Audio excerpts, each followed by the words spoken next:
up, everybody, on a Monday night? It is Monday, right? We got Meredith here. How are you doing? I'm doing awesome. Thanks, Jake, for having me. In Canada, it's Canadian Thanksgiving this weekend, so I'm super grateful to be here and to talk about something I'm really passionate about and for the platform you've offered me, so thanks. Awesome. So a little background story of kind of like how we got to this video is she's been working with me for about 2 weeks, and we've noticed some tremendous success. And like I've even been following her content, like looking at her stories and stuff and what she does, and it's like pretty fascinating to see all the things that she does. And she volunteered to talk about things she does offline. And so I think this is something that we could really all learn from, because I teach a lot of online marketing stuff, but being able to do offline. Sorry, I'm not trying to steal your thunder, but let's just start out with it. Like, give us a little bit of info about your business. Yeah, so I reached out to Jake because I had seen that my online marketing, Facebook ads, stuff like that, which is something I'm not good at doing.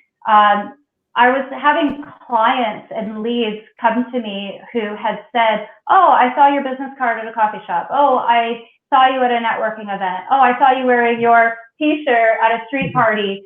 And they were out and about in public space, and it wasn't convenient to have that conversation about eyebrows, or it wasn't convenient because they picked up the card and they're with a friend and they went home and life happened and they forgot. So they all said, I've been meaning to connect and have a consultation, or I've been meaning to book with you. And then here I am scrolling and I see your ad.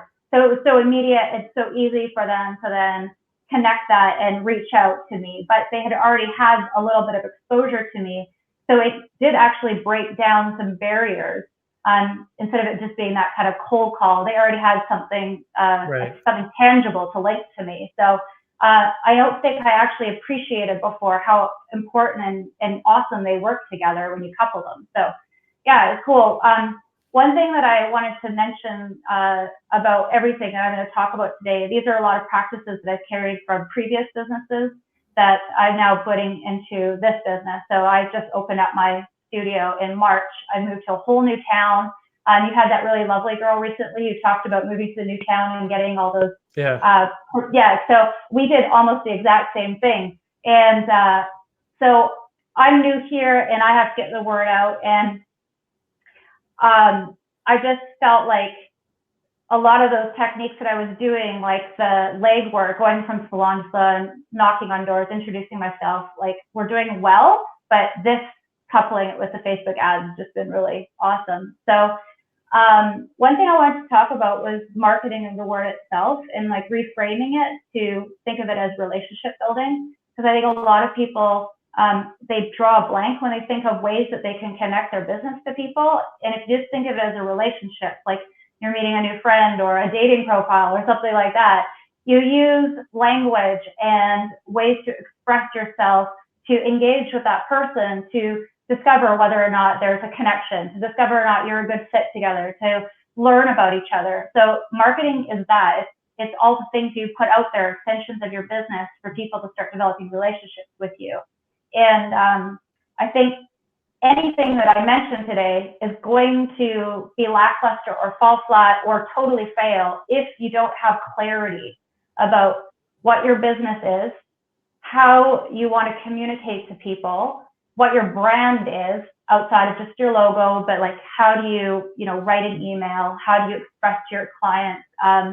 What is it you want your clients to even feel from the second they first engage with you, be it through something that they experienced out in the world, like the business card at the coffee shop, for example, or a Facebook ad.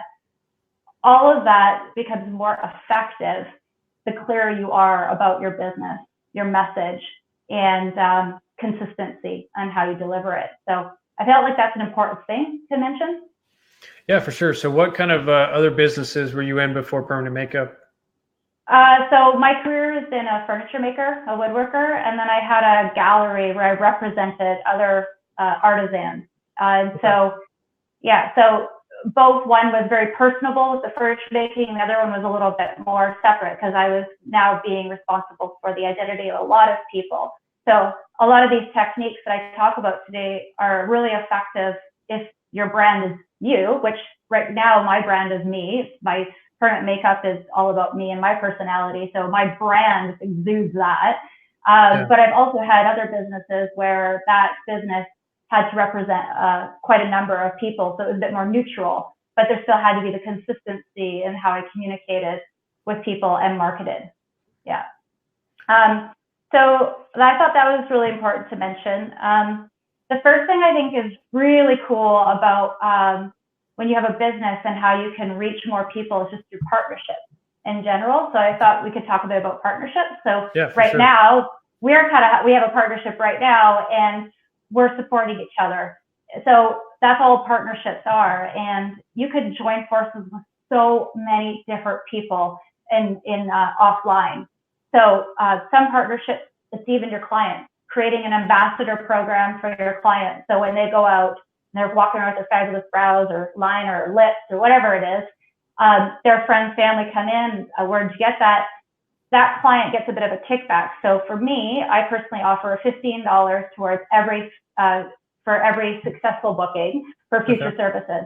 So if a client sends 10 people my way, like that's a pretty good chunk of money they get towards a future service, but that's 10 people that I've got full price at, which is obviously going to pay off for that discount that my client got. So that's an example of a partnership, having an ambassador program. Other partnerships can be partnering with salons, spas, nail techs, lash techs, people that have complementary businesses. And again, the better you know your business and the better you know your clients, the better you are at finding the partnerships that are going to be the most beneficial. So you want to look for people that have a similar vibe or believe in the same values as you, because it's all going to flow better and their clients are going to match you. So one cool idea that I had that admittedly I was kind of holding off pulling it off, and then last week I came up with an even better idea, so I'm going to execute it this week. You know, when you kind of create a brochure or something, you give it out to salons and local businesses about who you are. Well, if you're, say, just starting out, or you have a business where you're always adding in new services, creating those brochures and handing them out might get expensive and kind of bulky if you keep having to print them off. So a cool thing you could do is do something like a postcard a month or a postcard every other month or something like that. Put it in the mail if you feel a bit shy or introverted. You know, we could talk about that too, but if you're the type of person that doesn't feel comfortable knocking on doors, find another way to deliver it to the business. There's lots of ways to do it. But you could do something cool like Vistaprint, you know, get 150 postcards printed off. They're dirt cheap. One postcard has one service with a little bit of information on it. And I think the key thing when you're thinking about marketing and you're thinking about partnerships is you have to provide something to the person that you're reaching out to join forces with. So if I'm going to be reaching out to a salon, I'm not just going to send them my postcard because I want them to find me clients. That's really selfish and it's not going to really work. So help your the people and businesses that you're reaching out to understand what's in it for them. So you're helping them stay abreast of trends. You're helping them by being able to support a client. So if they have someone that comes in and they ask about, hey, I want to get some microblading done, where can I go? They actually have a resource they can hand to their client, which is great for customer relationship building. It could be a discount. It could be a kickback. For every successful booking you send my way, I will keep your name on file and I will send you a check. Something like, think of a way that you could communicate how you're also helping them too. And then again, it could just be some information or something like that. I think that's really important with any partnership. So for example, in my last business, I did a lot of stuff with media. I did work with the newspapers and TV and stuff like that. And all they care about is a story. They just want a story, but they also need experts in the field. So if you're kind of an extroverted person and you really like to talk with people, reach out to your local media and say, hey, I'm an expert in this field. I know this, this, and this. If you ever have a story that comes up, you need someone, I could be a reference. If you see something that happens locally in the paper, sometimes you hear stories about somebody's, went to get some cosmetic tattooing done or something like that, and it kind of went sideways. Reach out and say like, hey, I could be that person though that comes in and talks about how do you find a great artist where you feel safe and things like that, your checklist and questions to ask. Like, keep your eyes and ears open for opportunities to step in and be an expert and share what you're good at and what you're passionate about. And again, you're helping them because you're providing them content and something interesting. Well, I guess one question I can feel people wondering right now is like, yeah, because I get a lot of people that we say stuff and they're like, well, I don't really know how to do that. So what would you say is the best way to find a partner? So was this like a local business? Yeah, I guess besides like salons and spas, do you have any other examples of like people they could reach out to? Yeah, I think it's like daycare moms, like, you know, like really anything that you feel connected to or identifies with like your client. So I've been joining some entrepreneur groups in the neighborhood. Where I moved to is kind of a smaller town, and also the demographic considerably older. So I was trying to find a way to connect with a younger crowd because I'm having no problem getting a more mature client right now, but I really want to keep doing the younger clients too. So I joined some entrepreneur groups, and I partner with them to offer a discount to their members. Also, another really great way to do partnerships could be if, say, you are a bit shy or you feel like your information, maybe you just do microblading, maybe you don't have a huge service list yet, you could join forces with other people that have complementary services to offer. So lash tech, hair, skin expert. So you could join forces and you could create, say, an information night where you go out and you all share a little bit about your service. Maybe you do a demo. Maybe there's products, there's a giveaway, something like that. But then by doing that, you're leveraging each other's client list that exists already. But you're also creating a more interesting evening for the people that come to attend because it's not just one note, you know, it's got lots of layers to it.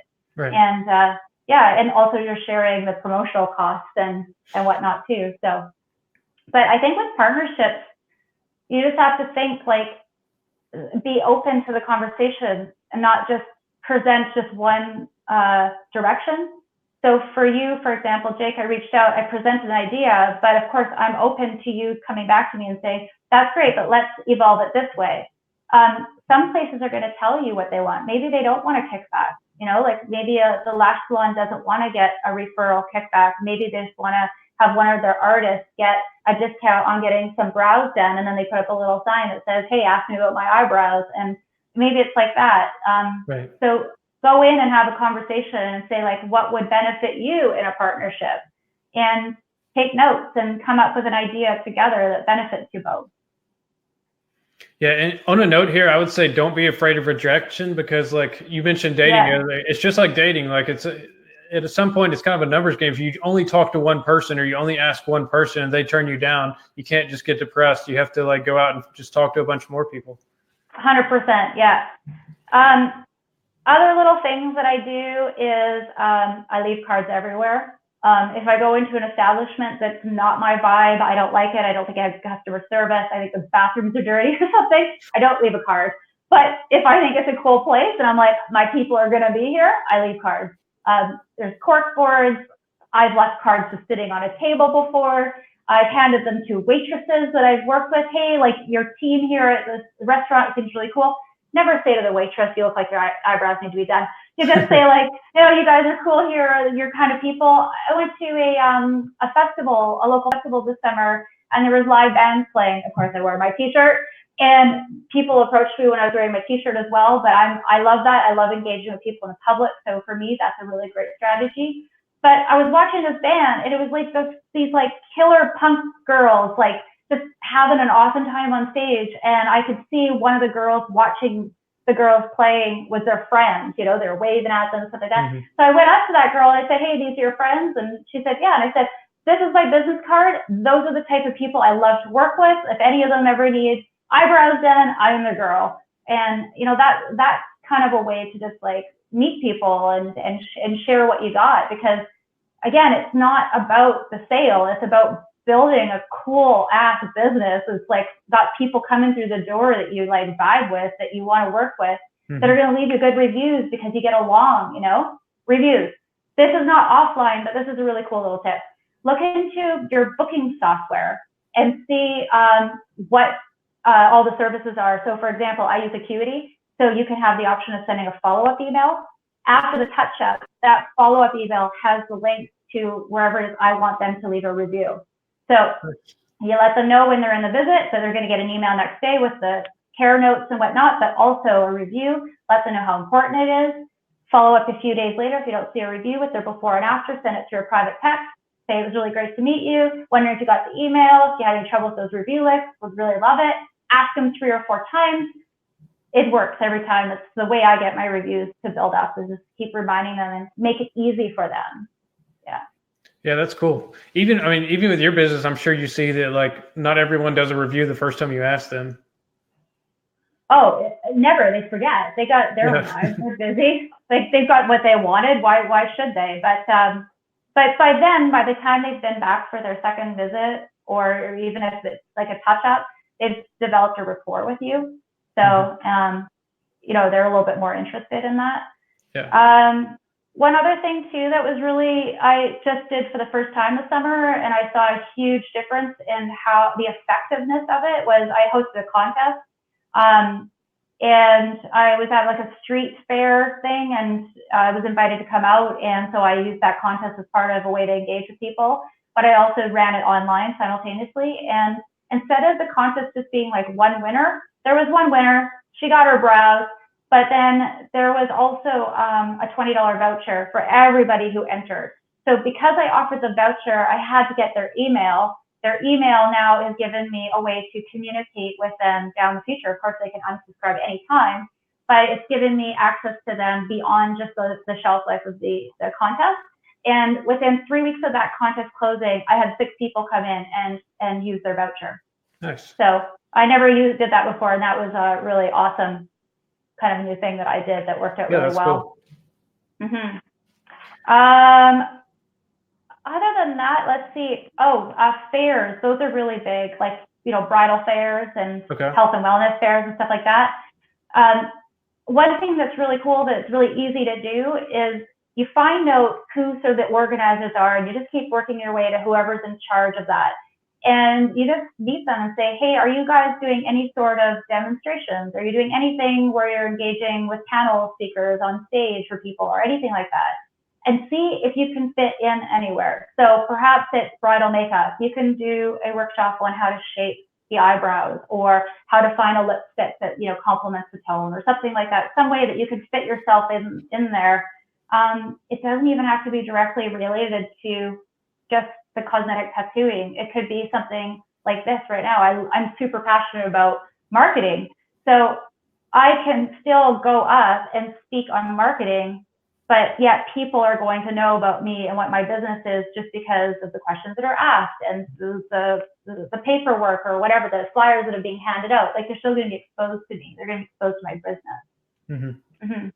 It's awesome to have people like you on there, because I can tell you're passionate and driven, and I love hearing about all the extra work you put in. The reason is, I think a lot of people have the idea that like you should be able to run a Facebook ad while you're laying on the beach asleep, and then it just automatically all happens magically. And that's not the case. Like, it's not, and neither is going and meeting somebody at a networking event for one time either, I mean, you're putting a tattoo on someone's face, like, it's kind of a big deal. And some people, maybe that's not to them, but majority of my clients, they're nervous. They don't really understand it. They want to feel a rapport and trust and feel like they can be honest about their experience when they come in the door. If they feel nervous, they want to feel like they can say it. So the more ways that I can interact with somebody and just let them know who I am, like this t-shirt thing, I never did this with any other business, but I'm representing me.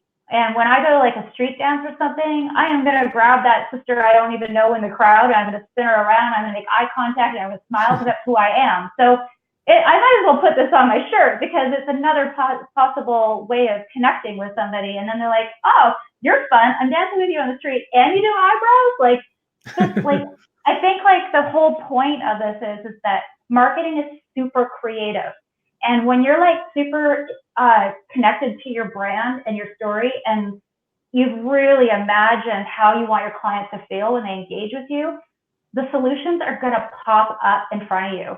because you're going to start to see unique ways to engage with the public, to engage with other businesses around you, to engage with people who are connecting with you through your Facebook ads. Like, you're going to find these really cool ways that are going to be unique to your business and help you stand out. Like I said, this list of stuff I've been rattling off today is going to be pretty flat in one note if it's got no like of your personal juju kind of in it, right?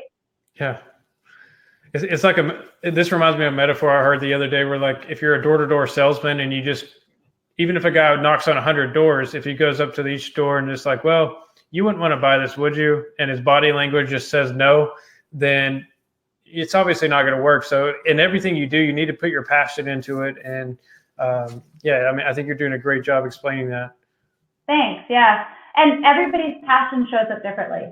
You know, like a lot of the things I've explained today about or talked about are for somebody who could be identified as being maybe a bit extroverted. Right. But it's super important to recognize that if you feel a bit shy and being out there and exposed like that in public, you don't feel safe and you're not comfortable with yet.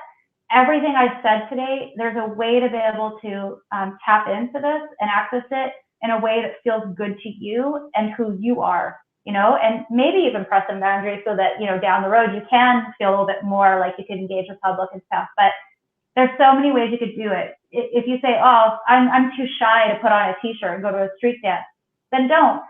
Think of a different way. Maybe it's like just a little pin that you wear on your jacket. Like, just think of a way that you can just adorn yourself and be more like breathing your brand, so that it's not just like you open up your studio door and you put your business face on. It's like, how can you actually bring it to the public that feels a way that's natural and matches you?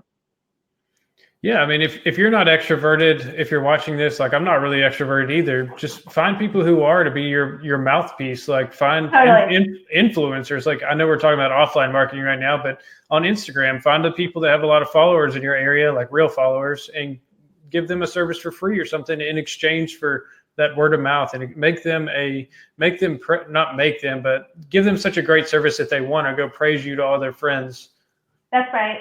And then in offline, in that same note, when I talked about before about maybe partnering with some businesses and stuff like that, you know, or partnering with other people that do complementary services, find the people that do have that confidence and voice that are comfortable being on stage and stuff, and then ride that and be honest with them. Say, oh, I'm a bit shy, and, you know, get them to help you, you know, and in exchange, you'll find a way that you can help them. Maybe you're really awesome at graphic design and they're not. You can put the flyer together.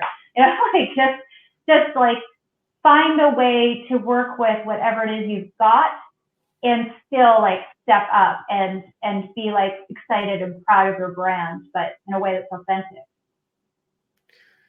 Perfect.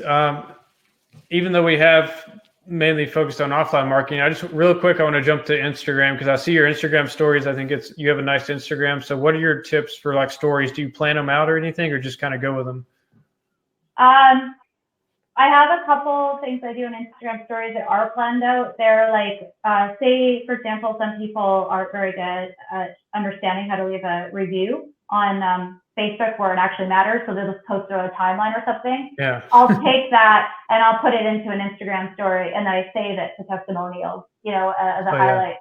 So those things I create them in Canva, for example, and so that there's consistency again in the branding.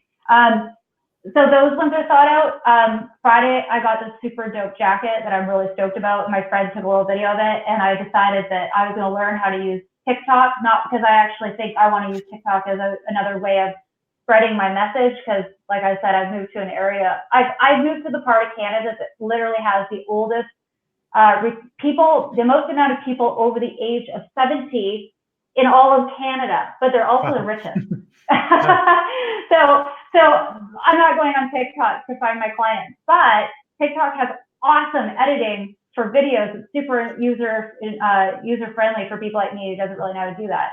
So I play around with my jacket video thing that I did where I was being all like tipped out and stuff like that. Made a little video. It was super fun. I did it in a car ride to a family Thanksgiving dinner. And I uploaded it to stories. That was not planned out. That was just like, how do I use this video software? So it's whatever I moved to. Although now I'm super stoked about the videos. You'll probably start seeing more videos on stories. Yeah, I started a TikTok the other night just because, I mean, I heard that it was kind of up and coming, and it's true. Like I posted 2 videos on there, got like 1,000 views with no followers. So Wow. Yeah, I actually never even posted it, I don't think, to TikTok. And if I did, I didn't know I did. I just literally dumped it into my Instagram because there's a direct link where you can just post it right into Instagram feed or your story or Facebook. So that's all I did was learn how to do some special effects and put some music on it. Yeah. So look, while we're on the online topic, let's talk about Facebook ads. And so, how many bookings have you said you got in the past 10 to 14 days? Yeah, so it's been 2 weeks today. We've been working together. And like a lot of people, I followed you for months before I decided whether or not I was going to go forward. And I even tried learning how to market myself and really wasn't having very much success. And so in the last 2 weeks, I've had well over 30 leads. Some of them are like, oops, I pressed your ad by accident. But some of them said, but send me information anyways, you know. Right. But I've had 9 consultations already in 2 weeks. I have more booked, obviously, but I've completed 9 consultations and I have 3 bookings.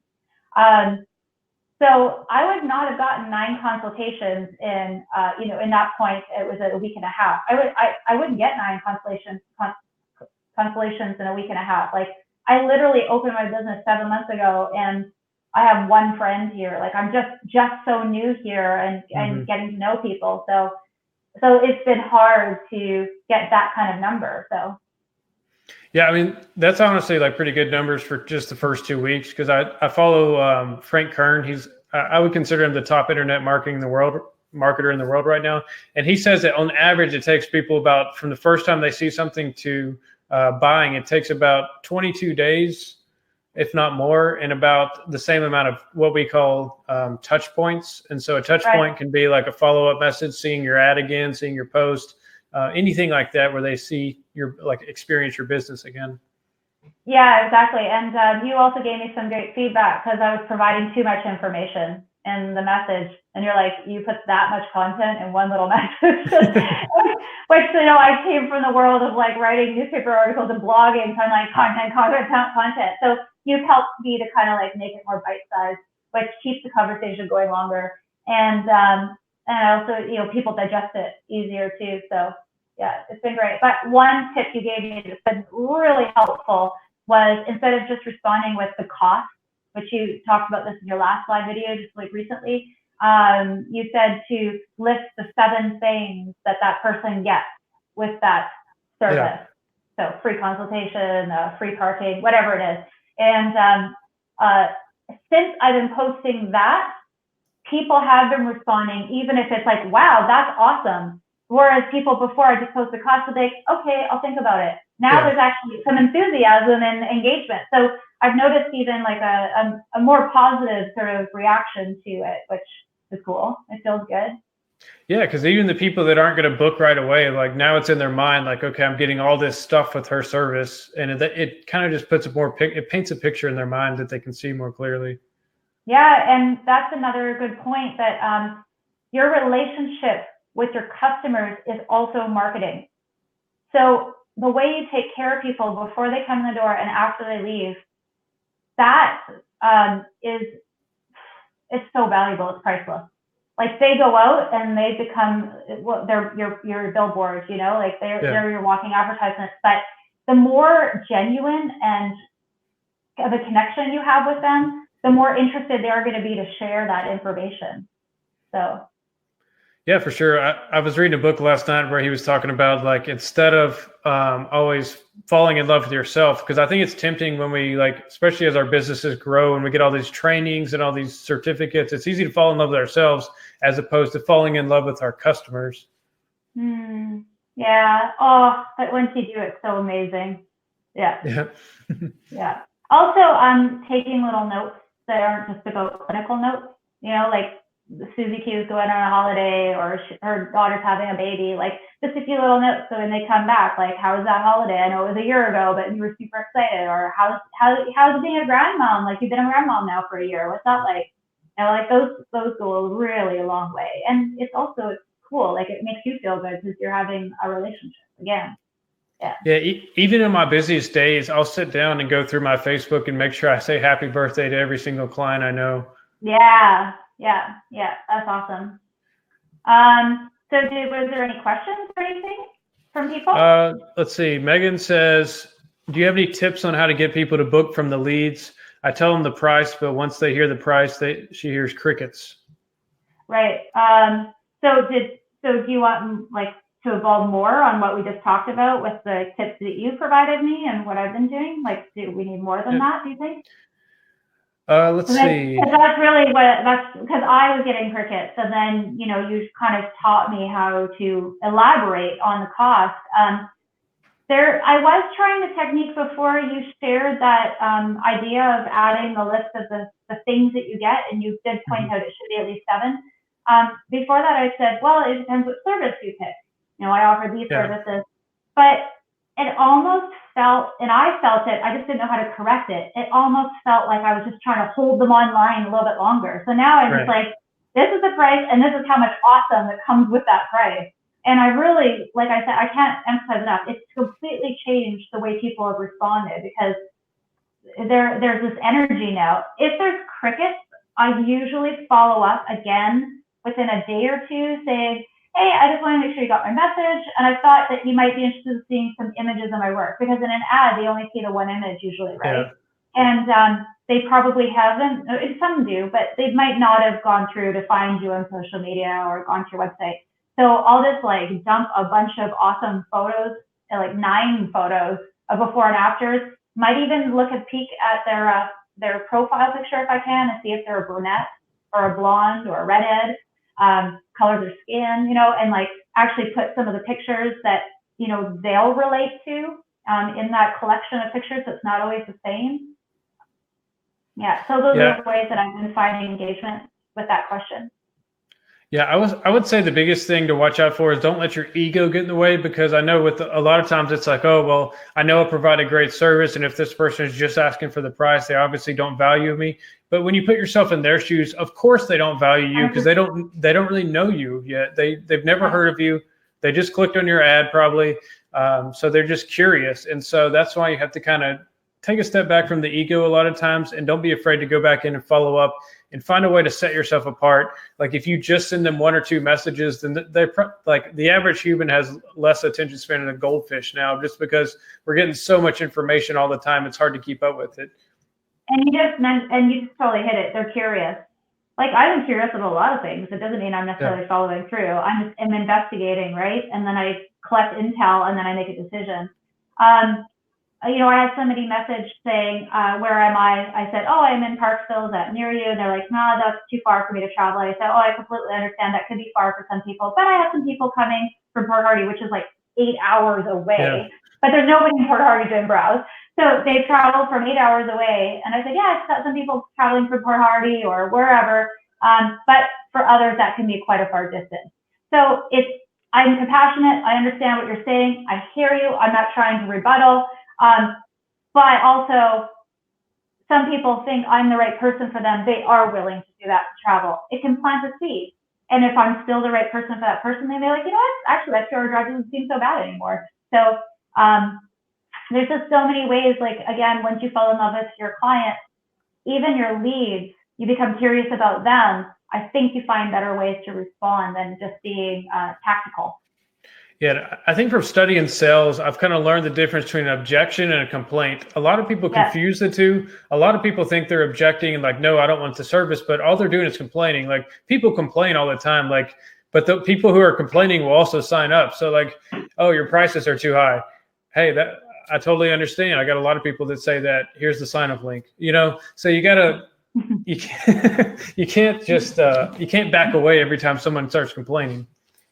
No. And you know what? The whole point of all of this is just to find the people that you align with.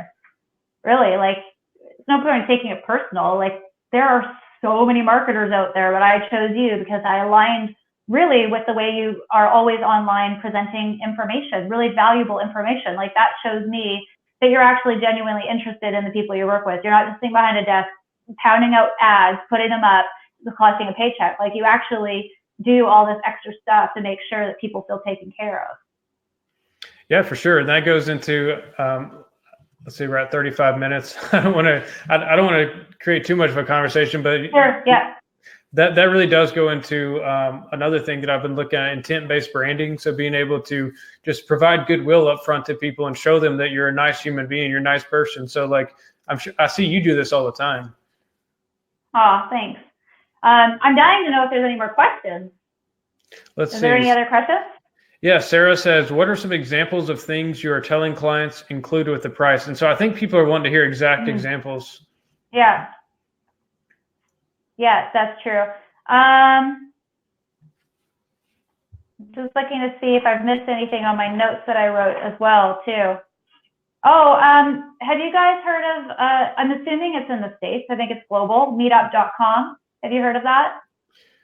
I think I might have seen, yeah, I'm not sure. So when I was in Vancouver, which is where we moved from, it's a really big thing there. I don't know if it is globally or not, but I think it is everywhere. So meetup.com is basically like a corkboard, but it's just online.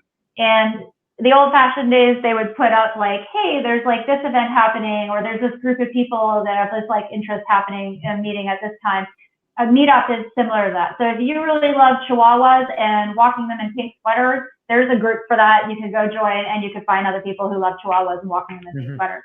So meetup's really great to find potential clients, but also be engaged in things that you really are interested in, that you're curious about. It's also a really great way to find out ways to grow your business, because there's a ton of meetup groups that are business related. So like, learn how to write a better sales letter or whatever, communicate better through email. Like, you could join these groups, attend free information sessions, develop your business skill set. But then there's also just general interests like dog walking, baking, whatever, religious groups, things like that. You could join anything that sort of, aligns with you. And that's a great way too to organically meet clients and have fun. So.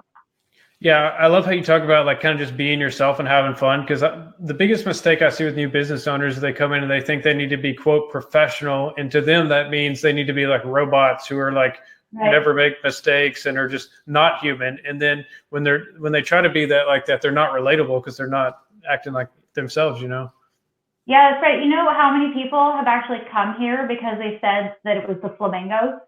Because it was bright, pink, fun. It looks like my pictures and stuff like that are airy and stuff like that. And they're like, I don't know, just the flamingo room sounded like a really fun place to hang out. So I picked that over somebody else. It had nothing to do with my before and after. Nice. It's like, and that's just me. Like, that's this whole gamut is like such a good example of identifying something that you relate to and get excited about. Like, every time I walk in, and my wall behind me here just like brings so much joy. So it's cool that you start connecting with people. The more aligned you can be and consistent in your branding and stuff like that. And again, everything, all those creative ideas that will flow once you really identify with that stuff. So have you ever brought any like live not penguins, but flamingos in there? I can't even imagine where I would find one, but being that I promote my products that are vegan and cruelty free and whatnot, I think that would probably rub some people the wrong way. Plus, there'd probably be an issue with the hygiene stuff. Well, I meant like just alive, just walking around in your studio. Yeah, again, maybe a hygiene issue. I don't know, but I do have some plastic flamingos taxidermied on my wall. So we got some more questions. I think people are just dying to know about the 7 things. So can you remember off the top of the head the 7 things? Yeah. So what I have specifically is free consultation, free touch-up. Of course, it's not free. It's built in the cost of my service and initial, but people like to think it's free. So free consultation, the aftercare kit, free parking, free Wi-Fi, ambassador program. So I mentioned that, like, you come in, you have a great service, you'll earn money towards your next service. Like, that people like that. They like knowing that they're already saving before they walk even in the door, because they know inevitably their sister or friend is going to ask about their eyebrows. So I don't know how many that was, but those are the ones I can think of off the top of my head. But other steps could be like, do you do something else that's unique and cool? Like, I don't do things like eye gel pillow things to help you like look more vibrant and stuff like that, but maybe you do. And so you could put that in, like, you get a little mini facial kind of thing, like, or you get a hand rub, like a hand massage. I used to go to Veda all the time just for the hand rub. you know, massage your hands. Like that felt really good. So you could do that, or you could keep that as like a little secret extra when they come in. They're like, ooh, and someone said I got a hand rub. Any way that you can, you know, you take it for granted. You've already thought out your whole offer, but nobody knows what your offer is from the next person when they're researching the 5 other businesses in your area that offer browse as well. They want to know what else they're going to get that makes you different. Yeah, you could do things as simple as like a free bottle of water, or like I know you can't have coffee for all this, but like a coffee and tea bar or some variation of that, you know. And it could literally be a Keurig. Exactly, a little snack or something like that. Yeah. There's just so many different things. I mean, all of those things are your unique touches that you've added into your business. If you need a way to be able to help illustrate how awesome you are and what a full service they'll get, put those into what they get for the cost. So, yeah. Cool. We got someone says, I post constantly and I'm not getting bookings. I don't know what I'm doing wrong. I didn't get bookings from posting. Okay. I so rarely do, but since I started running ads, I've had people say that they've been following my social media and my journey. When I first moved here, I actually did a survey because I was doing a business plan to make sure that this service was going to work here, being the demographics a bit older. And so I did a survey and I put it up on social media, and I reached out to some local beauty groups, like Facebook beauty groups and things like that, and just said, asked if they could do a survey. In exchange, they would get, I think it was 20% off. I can't remember. It was quite a while ago now. But anyways, where I'm going with this girl had done my survey when I was first opening, and she had been meaning to reach out for a consultation, but she lost the link. She didn't really but she was following me on social media and was seeing it. And then the ad came up, and because there was the direct link to go ahead and have a conversation with me, for some reason that seemed easier to her than just going to the DMs and sending me a message. We can't assume everybody's blocked. So the easier you can make it. But yeah, she said that actually what happened was she accidentally hit the ad the first time. And so then the automated message popped up. And so I responded, and then she said, oh, there's a funny story. I actually accidentally hit the ad, but I've been meaning to reach out to you, and I've been following your story. So you could tell, like, she literally had to have like the universe throw it at her and even pop the button itself to connect with me. Like, that's how much she needed. That's how much help she needed to be able to finally get in here. And she had her consultation with me on Saturday. So she's been following me since March. Like, that's a long time. I had like 2 people reach out to me today that I looked back at our conversation, and they had been talking to me since like early 2018. So like a year and a half. Yeah. So, there you go. Yeah. And I mean, think about it, guys, like walking into a store. Like, obviously it takes a lot, or it could take a lot of advertising or whatever to get you into that store, whether it's a mall or just somewhere. But once you get into the store, that's kind of like your social media content. If your content sucks, even after you get that person's eyes on it, then it's gonna be less effective. And so that's why you want to have a combination of advertising, but also do all the stuff that she's talking about offline, and then some like online posting too. Make sure your stuff looks good.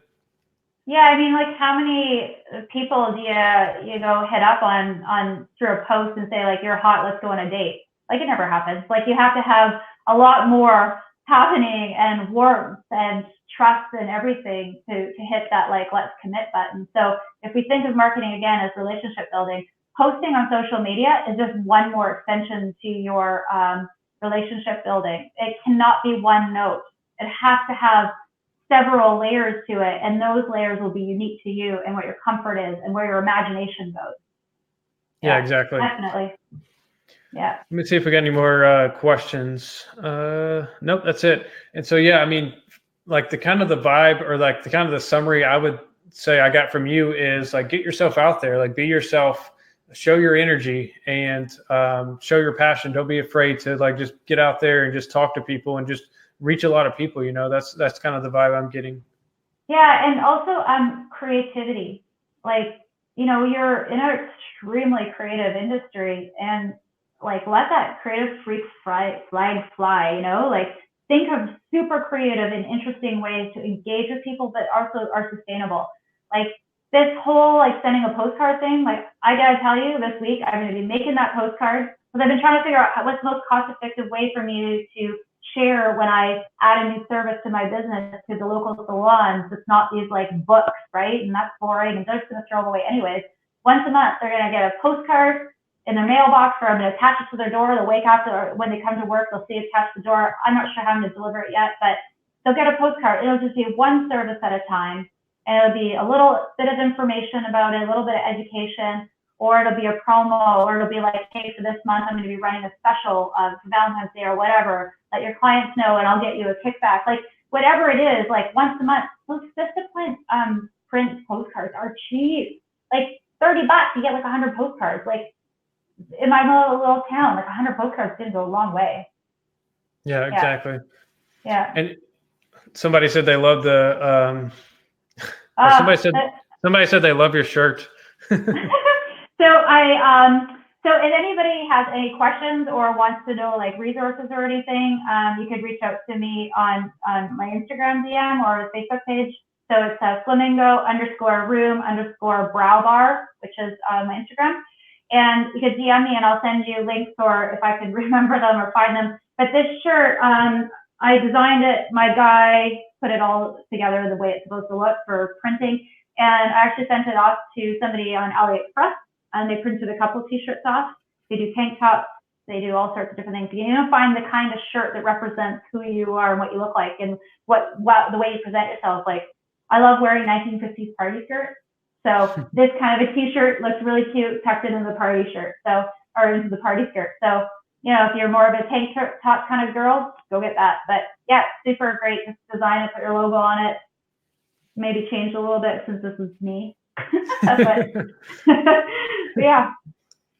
Sweet. Well, thanks so much for sharing all those tips. We've got a lot of good comments on here, and I'm sure people are really going to enjoy this video or enjoyed this video, the ones who have already watched. Do you have any closing thoughts? No, I just keep being you, and don't be like, I guess like you had really said it earlier when you said don't take things personally. It's like, and be afraid of rejection. Like, putting yourself out there and finding cool and unique ways to express yourself and share your passion and your message. You know, there's so many ways to do it. It's like there's no rule book for it, right, anymore. There used to be, but thankfully we're past that type of marketing now. Like, people want connection, interaction. So the more that you can just dial in and spend some time developing that, if you haven't already. Like, don't go out tomorrow and print postcards if you don't have like a really awesome brand story that you can rely on, so that every postcard has a really identifiable a feeling that you can identify with easily, you know, like consistency. Like, I almost shot this video at home and just pulled a blue curtain up behind me. I was like, hell no, I gotta go to my studio and have my flamingos represented, you know, like there has to be consistency. So if you don't have that yet, take a minute, sort it out, come up with ideas. You can always change it and alter it, but do come up with something strong so that when you do start putting yourself out in public, at least it's consistent and clear. Yeah, perfect. That's my thoughts. Awesome. If you enjoyed this video, comment below and let us know so we can go back and reply to your comments and look at all that. So thank you again for joining me, and I'll obviously be in contact with you soon since we're working together. But thanks guys for joining, and we'll talk to you soon. Bye guys. Thank you.